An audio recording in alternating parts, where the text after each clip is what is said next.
There is something about the fighting sports realm that gives us a clue of what has been happening within the last decades for women.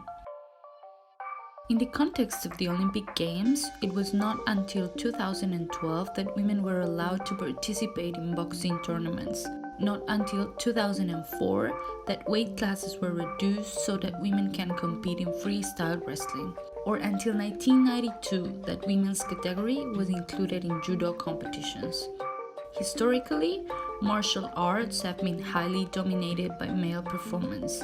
But today, I want to show you a different reality, a different community, a space, a place, and a family. It is also called Brazilian jiu-jitsu. So let's start from scratch. So jiu-jitsu as a sport involves self-defense. The basic idea was that it's easier to control someone on the floor than on the standing up. So that's why you want to take someone down. You start from standing, so you learn how to take someone down because it's easier to control from there. Then when you're on the ground, while you're on the ground, there are a few positions that you work through that are more advantageous to you than to your opponent. So yes, Brazilian Jiu-Jitsu may form part of all the fighting sports that we all know already. However, in places like Finland, it actually means more than just a martial art. Surprisingly, it is a space where being a mother is not a synonym of maternity leaving anymore. I'm 10th planet black belt under Eric Bravo, and I'm also BJJ black belt under Magnus Hansson. I'm 7 months, almost 7 months. It's gonna switch soon. I'm Milla, brown belt, and wait for baby. Now week 23, yes. Start today. Elvira Karppinen, whose baby is on the way, explained to us how is it possible to keep on training while being pregnant. I think that pregnancy can be like so different with people. It's very personal. Somehow I have been very lucky and I have been able to train all the time. But still I would say that if you doesn't feel that sick, I believe that some lightly training will probably help you. Like of course you don't have to spar. I would maybe say that if you not trust enough with your training partners, and if you don't trust yourself, maybe you shouldn't sparring when you are pregnant. But anyway, you can do always some techniques. Like there's always something you can do without hurting your baby. I do a couple reps to someone, and then I will walking around and help people who needs the help, or I might be choose someone who maybe are injured or something else and need maybe more specific help.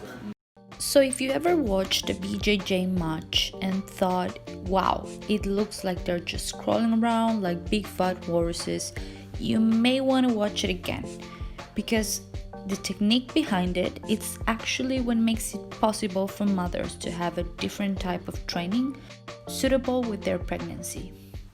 I think that it's really important to take the sparring time really easily, so that you can really concentrate on the technical side, and it's really good actually to train with Elvira slowly because she's so technical. It's teaching me a lot, like how to chain my reactions. Besides focusing on the technical side, for Elvira, listening to your body in order to know your boundaries is also an important part of the trainings. You really need to know your body and listen to it and feel what feels good and what doesn't. But after all, why?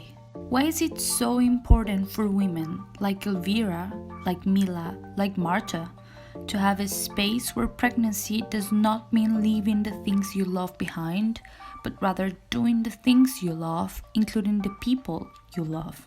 I have actually asking for myself, like, why I'm still training. And sometimes when we try to do techniques like still heel hooks, and for me it's very hard to go there anymore, and sometimes my friends told me that, Ellu, you are already like 6 months pregnant, you shouldn't do this anymore. But then it's hard to explain because I have so burning passion of this sport. Yeah, I think it's important that if your pregnancy is like normal pregnancy and you have been training before the pregnancy, that you continue that, because when you are pregnant, it doesn't mean that you are like sick, and it's good for other women to see that also.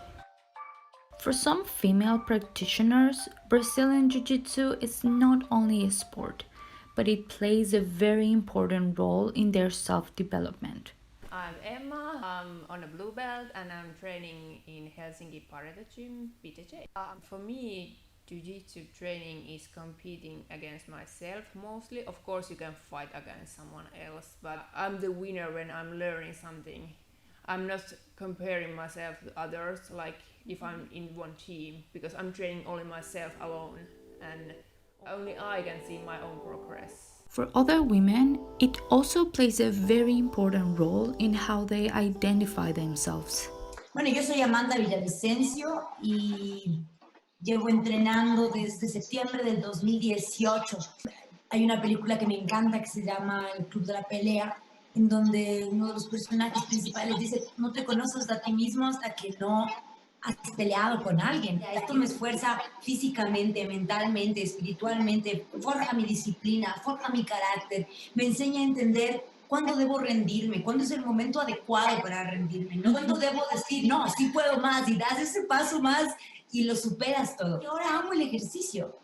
Amo sentir mi cuerpo fuerte. Siempre sentía que mi mente era más fuerte que mi cuerpo. And in how others identify them, especially their families.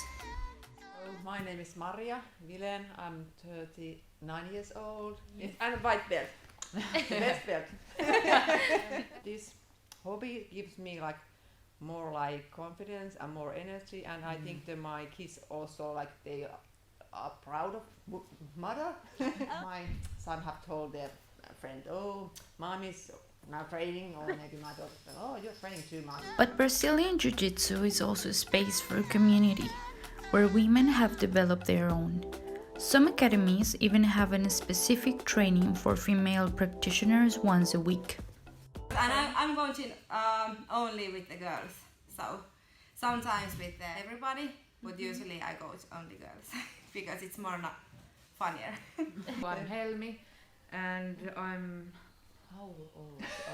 34 and I'm a blue belt. I have a 1-year-old girl that I can come here with my baby and that's okay. Yeah. Especially in this women's training, I think. If we take a journey to the other side of the world, this martial art is actually becoming a tool for women empowerment. There, an activist group called Ninari uses BJJ as an activity to promote gender equality, to fight against societal problems, and to build up a net of empowered women through the sport. Hemos tenido casi 30 eventos de mujeres. El último que tuvimos, por ejemplo, fue el de octubre con respecto a la sensibilización sobre el cáncer de mama. Y para nosotros fue una campaña muy poderosa, una linda alianza, además con otros amigos que no necesariamente son mujeres, pero que apoyan la causa de los amigos de Faixa Preta Café. If we go a bit back to where we started, remember the Olympics? Definitely a lot has changed for women in martial arts.